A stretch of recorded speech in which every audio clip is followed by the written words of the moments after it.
le Burkina Faso tienne debout.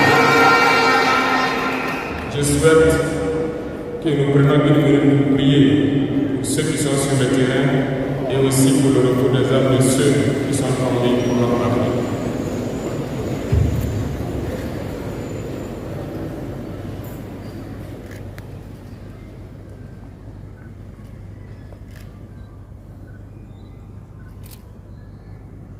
Je vous remercie.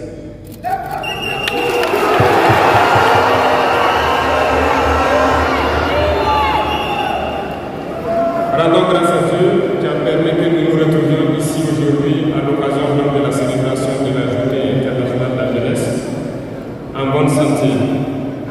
Je le dis très souvent parce que l'être humain oublie souvent Dieu lorsqu'il n'a pas de problème, lorsqu'il est dans le bonheur.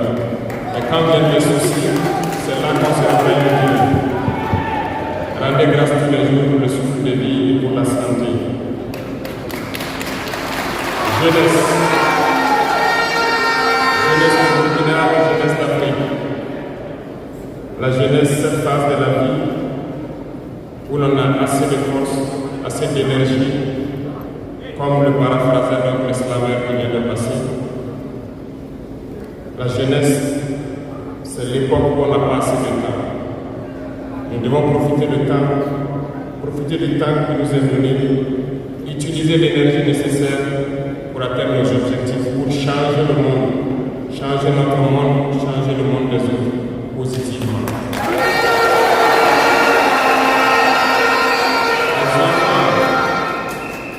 Les enfants souhaitent grandir pour être jeunes. Les personnes âgées souhaitent redevenir jeunes. Tout le monde veut être jeune. La jeunesse est une bénédiction. Alors profitez de la jeunesse pour faire œuvre utile. Voilà pourquoi quand je vois dans le thème choisi, les deux premiers mots nous interpellent. Intégration, sécurité. L'Afrique fait face à de nombreux défis. Et on doit se poser des questions. La jeunesse est-elle un atout ou un handicap pour le développement des nations? La réponse est simple et sans équivoque. Et vous la savez. Les pays développés ont pour la plupart une population vieillissante. Et actuellement, beaucoup de pays ont lancé des programmes pour rajeunir leur population. L'Afrique a cette chance d'avoir une population très jeune. Mais pourquoi l'Afrique est Nous devons donc nous pencher sur la question de comprendre pourquoi l'Afrique a une population jeune et qu'elle n'est pas développée. Et que les pays qui se disent développés cherchent donc à rajeunir leur population. Il faut que nous arrivions donc à transformer notre jeunesse en un véritable atout et un moteur de développement pour notre continent.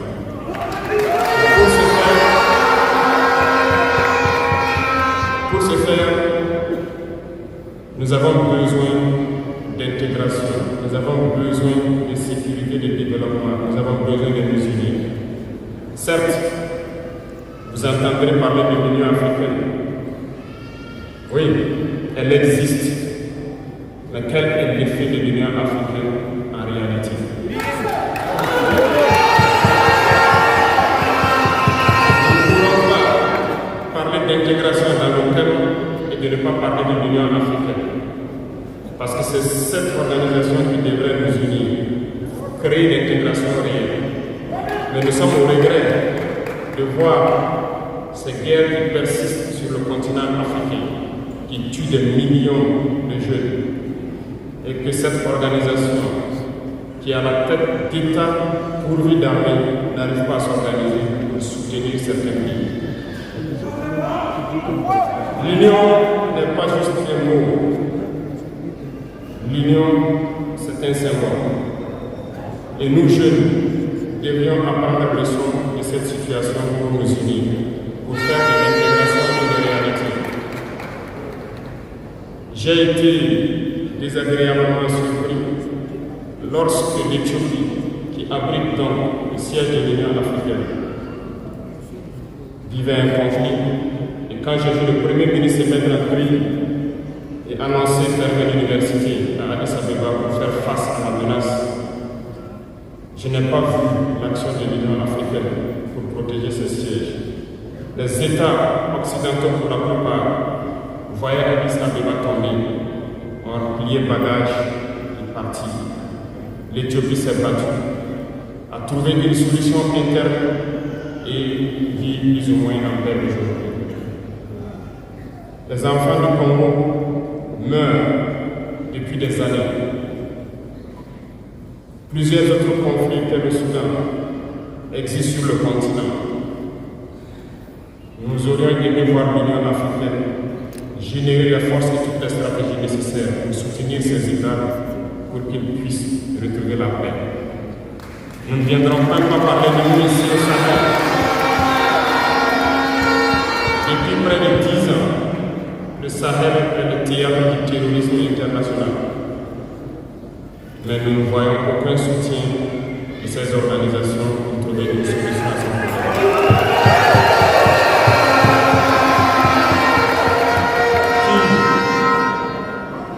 Pire, il y a quelques jours de cela, un pays étranger en Afrique a annoncé ouvertement avoir soutenu et participé à une attaque lâche, terroriste et barbare contre des forces de notre confédération à Tinzaouata. L'Union africaine n'a pris aucun rôle. Sans ingérence.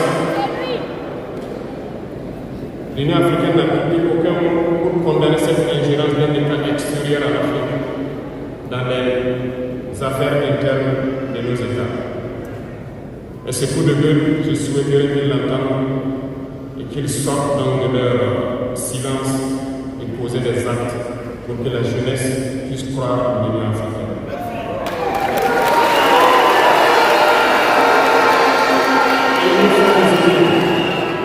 Il nous faut nous unir et la seule manière de s'unir, c'est de se parler, de se comprendre et de pouvoir donc asseoir les bases de cette unité-là. Et jeunes, laissez-moi vous dire que pour s'unir, il y a 3 mots, 3 grands vices qu'il faut bannir de nos comportements et de notre vie. Je parle de la lâcheté, la traîtrise et l'incompétence.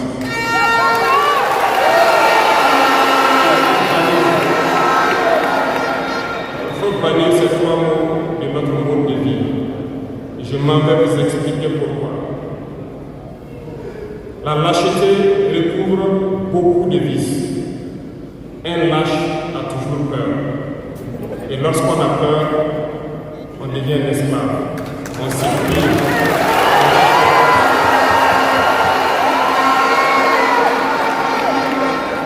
Nos ancêtres n'ont pas été lâches. Et si nous sommes lâches, nos enfants vont nous poser des questions. Imaginez qu'au Burkina, nous refusions de nous battre et nous acceptons de nous soumettre, de vivre l'esclavage. Demain, nos enfants grandiront et se poseront des questions. Nos parents ont-ils été des lâches pour nous laisser dans l'esclavage? Que nous soyons vivants.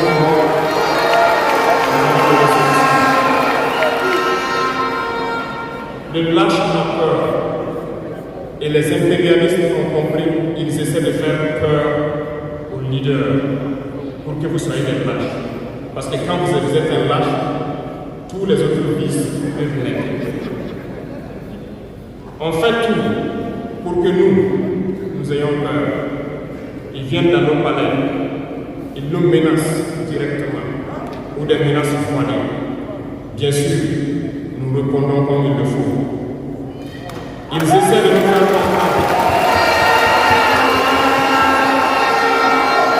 Ils prennent chaque fois des exemples.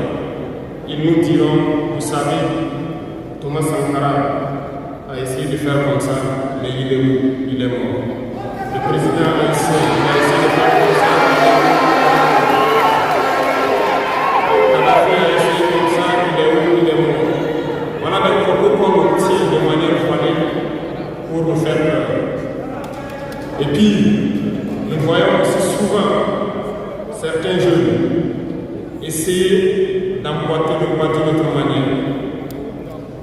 On peut les entendre dire telle personne a régné ici, il est à la CPI, telle personne a régné ici, il est en prison. Tout ça pour essayer de nous faire peur, pour qu'on devienne des lâches. Mais je pense qu'ils n'ont pas compris quelque chose. Quand nous disons la patrie ou la mort, on ce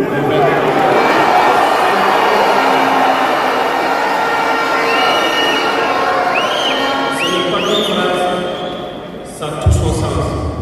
Nous n'avons pas peur et nous n'aurons jamais peur.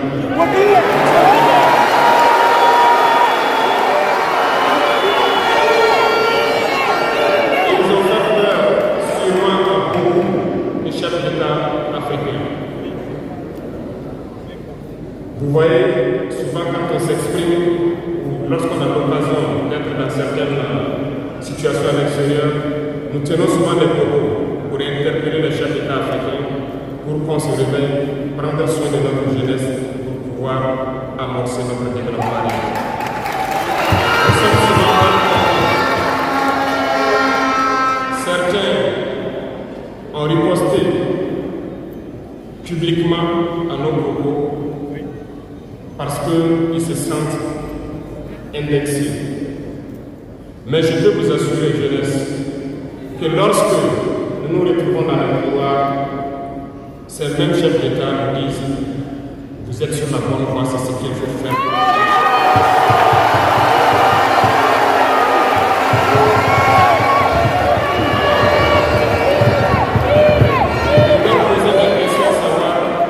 Pourquoi vous ne faites pas comme nous? Pourquoi vous ne nous accompagnez pas? Certains nous disent qu'ils ont les bénis, certains nous disent qu'ils ne peuvent pas. Chers aînés, chefs d'État africains, du haut de cette tribune, donc, je souhaiterais dire que les peuples africains sont les peuples les plus pacifiques. Lorsque vous reconnaissez un tort, il faut le dire au peuple. Que nous n'ayons pas peur demain de sortir et dire au peuple, nous nous excusons, nous avons été compromis, nous avons des biens mal acquis, on nous a compromis par plusieurs choses et que nous demandons pardon et nous revenons sur la bonne voie.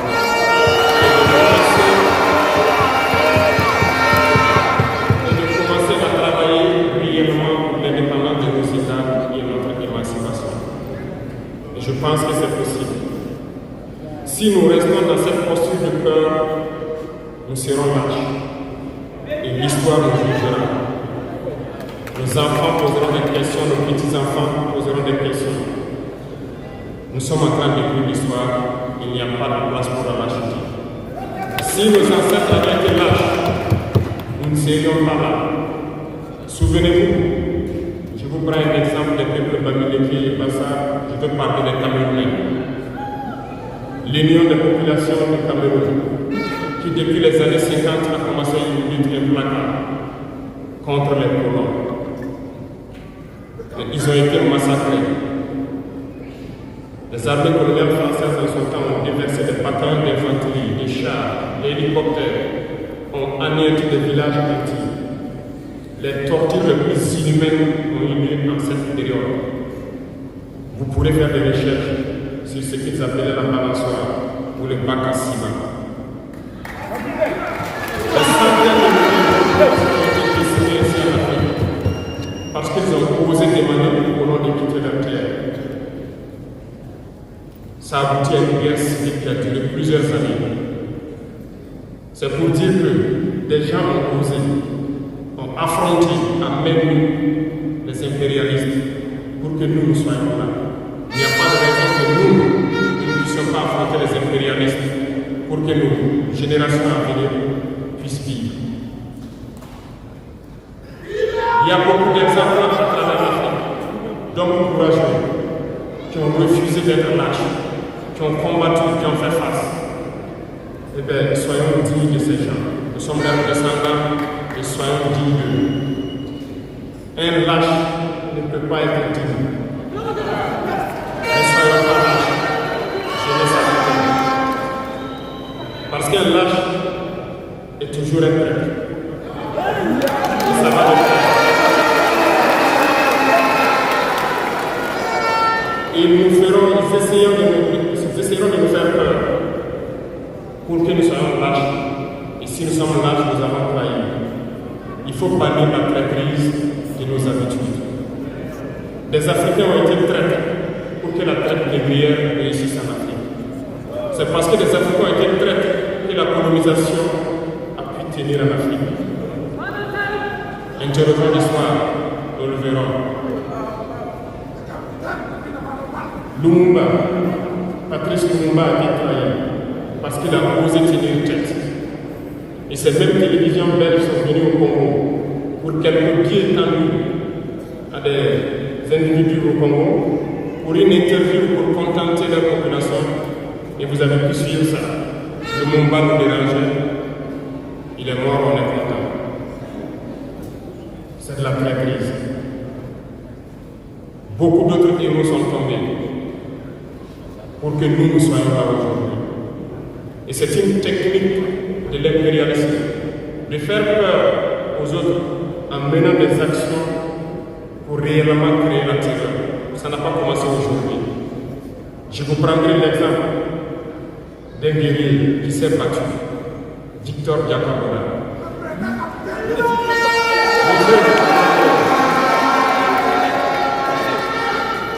Il est issu d'une famille de chefs, pas de la chefferie donnée par le colon.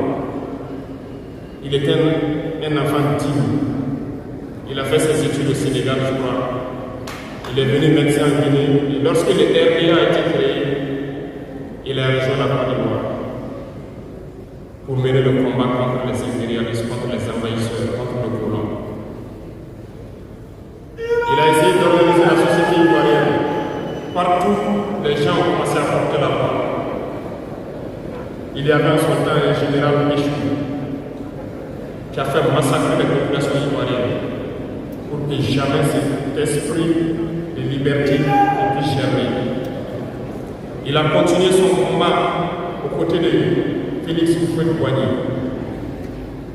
Ils ont lutté, mais le plus virulent était Victor Diakabona. Il représentait une menace pour les impérialistes. Qu'ont-ils fait? En plus de massacrer les populations qui manifestaient, un soir, ils l'ont tué de manière atroce à côté de Boafi. Quelques heures après, lorsque les populations de Diboko ont entendu l'assassinat, ils ont marché, ils ont manifesté, ils ont été massacrés par l'armée coloniale. L'histoire est écrite, les faits sont là.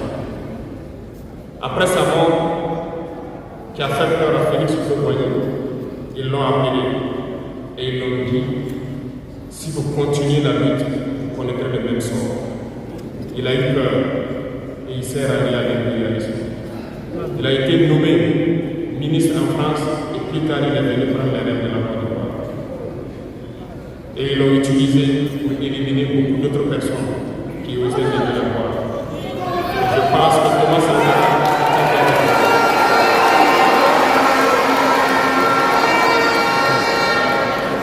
Si vous avez peur, vous serez lâche et vous serez traître. N'ayez jamais peur.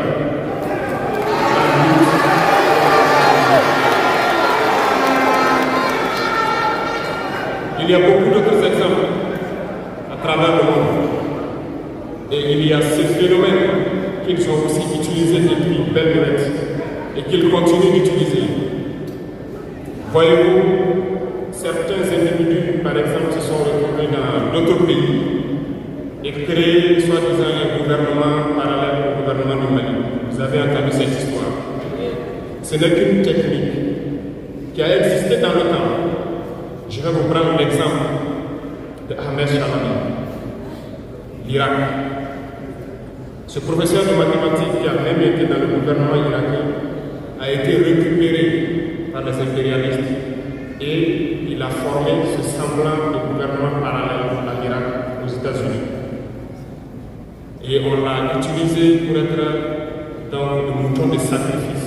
Parce que c'est à lui qu'on a dit de prononcer publiquement que Saddam Hussein développait des armes de destruction massive. Et il l'a fait. Ils l'ont utilisé. Et cette alibi a été utilisé pour tuer des millions d'enfants en Irak et détruire l'Irak. Et vous savez quel a été le sort de Chalabi? Un soir, après une interview, dans l'interview, il disait même qu'il sais que la CIA est sur son dos. Quelques heures après, il a été retrouvé mort dans son lit, mort de crise cardiaque. Si vous trahissez, vous aurez des fins macabres. C'est ainsi. L'impérialisme n'a pas d'amis. L'impérialisme vous utilise et quand il finit de vous utiliser, il fait de vous ce qu'il veut. Suivez mon regard, vous comprenez de quoi je parle.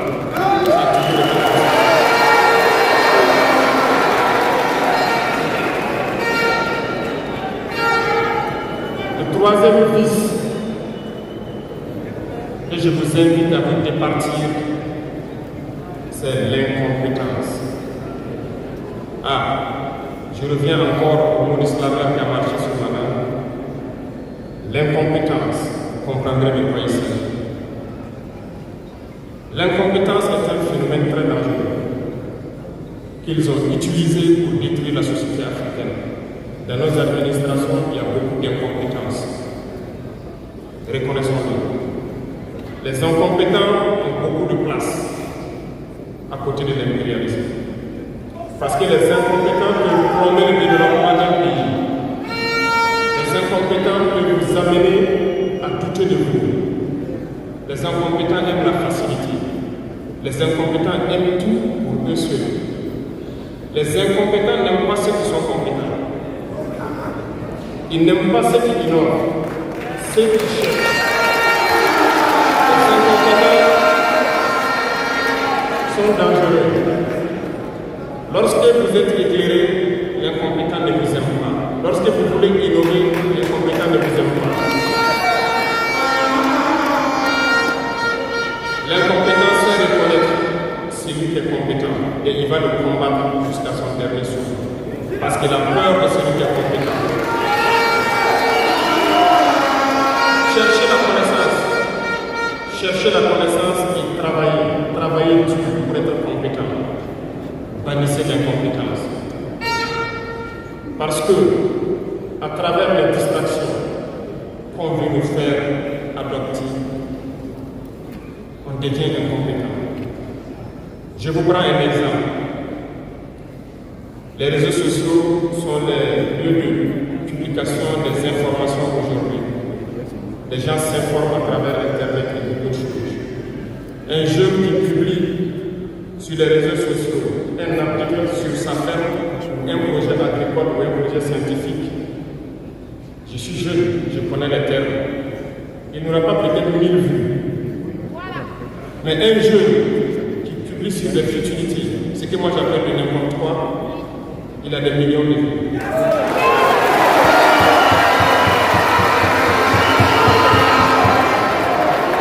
Justement, comme disait le jeune Slavin, on veut vous faire perdre du temps dans les futilités.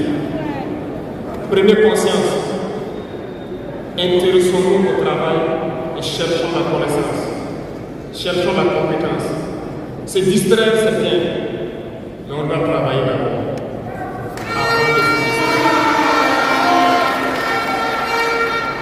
Cherchez la connaissance, sinon vous perdrez du temps à ne rien faire. Et la jeunesse, c'est l'époque, c'est la période où il faut exploiter son temps à bon escient. Les impérialistes savent. Voilà pourquoi ils vont multiplier tout ce qui est événement de distraction. Ils vont multiplier tout ce qui est événement qui peut vous détourner du travail pour que vous soyez des incompétents. Et en ce moment, quand vous êtes endormi, on choisit les incompétents pour diriger tout ce qui est structure importante. Et vous n'avez le choix que de vous plier. Ne soyons pas incompétents, cherchons la connaissance. Les incompétents se cachent souvent derrière les mots. Ils emploient les termes de démocratie, de liberté, sans se rendre compte de quoi il s'agit. Camarades, la démocratie est un état d'esprit, autant que la jeunesse est un état d'esprit. C'est soi-disant démocratique, mais regardez le monde. Comment est-ce qu'on peut vouloir imposer la démocratie en tuant des millions de personnes? C'est de la dictature, ça, ce n'est pas de la démocratie. Ça ne s'impose pas. Ceux-là qui se disent démocrates, mais regardez, nous avons vu des scènes où on a empêché des gens de rentrer dans des assemblées. On a vu des scènes où des forces ont débarqué dans des assemblées pour obliger les députés à prendre des textes. On a vu des scènes plus terribles que ça, où les gens tuent leurs manifestants. Mais ils s'appellent démocrates et nous, on nous appelle donc des putschistes.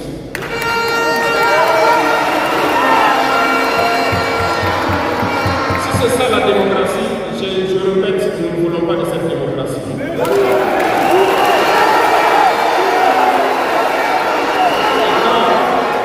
Vous voyez souvent les incompétents. Ils ne cherchent pas à savoir quelle est la signification du mot démocratie en réalité. Ils s'accrochent juste à la définition qu'il lui a donnée d'impérialisme et il se met à parler de démocratie sans réellement connaître le fondement. Ça, c'est de l'incompétence. Il faut chercher à connaître, avoir la connaissance, regarder le monde pour redéfinir la démocratie telle que nous le voulons en Afrique.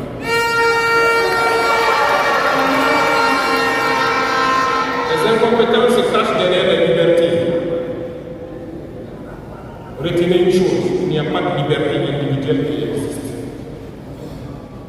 C'est un fait.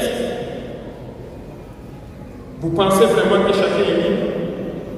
La liberté est collective. Tant que nous vivons dans une société avec des règles, la liberté est collective. Parce que si vous ne respectez pas la règle, vous ne pouvez pas vivre dans la société. Si vous êtes libre de parler comme vous voulez, l'autre aussi est libre de vous répondre comme il veut. Ça serait du désordre. Si vous êtes libre de rouler dans la rue et de passer le feu rouge comme vous voulez, l'autre est libre de passer aussi et de vous cogner. Vous comprenez que si la liberté individuelle prend le dessus, nous sommes dans une société de désordre. Voilà pourquoi il y a des règles dans la société. Et les règles, tout le monde doit les respecter. Et là, on parle de liberté collective. Donc, certains se donnent le droit de parler de leur liberté individuelle à eux, mais ne tenant pas compte des autres. Je pense que ça fait partie aussi de l'incompétence. Parce qu'ils ne cherchent pas à comprendre, ils s'arrogent les droits que peut-être les États les ont donnés pour sévir, pour faire tout pour eux, en négligeant les libertés des autres. Non, la liberté est collective. Avant de poser un acte, on pense à la liberté d'autrui. Et nous ne devons pas transcender la liberté des autres. Donc ça fait qu'on doit avoir la réserve. Et une fois qu'on a la réserve, la liberté individuelle n'existe pas.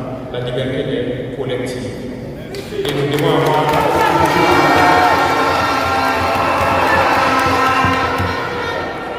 Cherchons donc la connaissance, lisons, interrogeons l'histoire. Ne lisez pas l'histoire que ils ont écrite en leur faveur. Cherchez la connaissance à travers plusieurs sources et vous comprendrez dans l'histoire qui s'est battu pour l'Afrique, comment nous devons nous battre pour continuer cette lutte de nos dévanciers. Et je ne terminerai pas mon propos sans faire un coup de gueule encore au volet de la communication. Parce que comme je le dis, c'est l'arme fatale de l'impérialisme. Et vous jeunes, vous devez tout faire pour savoir distinguer le vrai du faux. Nous continuerons à démonter les mensonges des médias impérialistes qui essaient de toujours créer des soucis en Afrique. Parce que ces médias, par leur bouche, ils peuvent vous rendre roi demain. Par leur bouche, ils peuvent vous faire quitter de votre position de roi et vous rendre un diable esclave demain. Faites attention. Je suivais une émission, malheureusement, il n'y a pas longtemps, burkinabé, où un jeune journaliste a sorti une phrase qui m'a laissé un peu perplexe.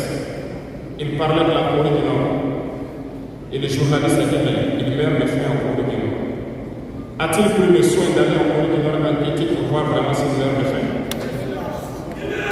L'idée que les médias impérialistes ont vendu la Corée du Nord est plus développée que beaucoup de pays médias nous disent la Corée du Nord c'est la dictature, les gens meurent de faim, ils sont pauvres, ils n'ont rien, on prend ça ici.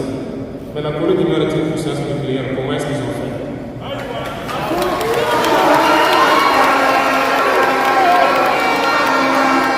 Faisons attention à la communication. Il ne faut pas suivre de manière aveugle ces médias menteurs qui ne cherchent qu'à diviser l'Afrique. C'est logique, ils se battent pour les intérêts de leur peuple. Et l'intérêt de leur peuple, c'est que l'Afrique soit divisée. Alors, jeunesse du Burkina, jeunesse d'Afrique, il faut qu'on s'unisse.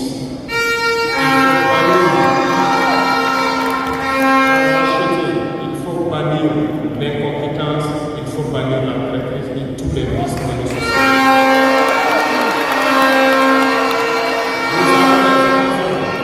Nous parler, on rend grâce à Dieu de ces occasions que nous avons chaque fois de nous parler, de nous conscientiser. Et je vous invite à répartir encore mieux, à se mettre au travail pour que l'Afrique que nous voulons, autosuffisante alimentairement, soit une réalité. Pour que l'Afrique que nous voulons, soit une réalité. Parce que je reviens sur votre thème. Il n'y a pas de paix et de sécurité sans développement.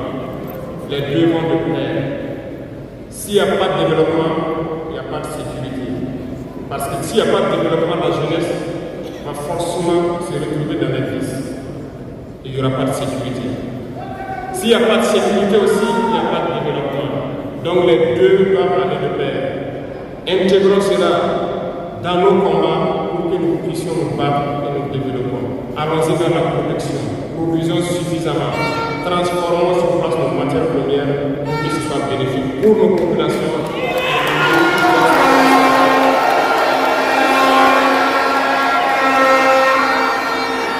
Je vous souhaite une très bonne journée de réflexion sur le thème choisi, également sur le rôle essentiel de la jeunesse dans ce combat. Bonne chance à tous. Que Dieu fasse en sorte que tous ceux qui ont fait les déplacements retournent en bonne santé chez eux et que nous puissions nous retrouver quand nous le souhaitons par la grâce de Dieu. La patrie ou la mort. Madame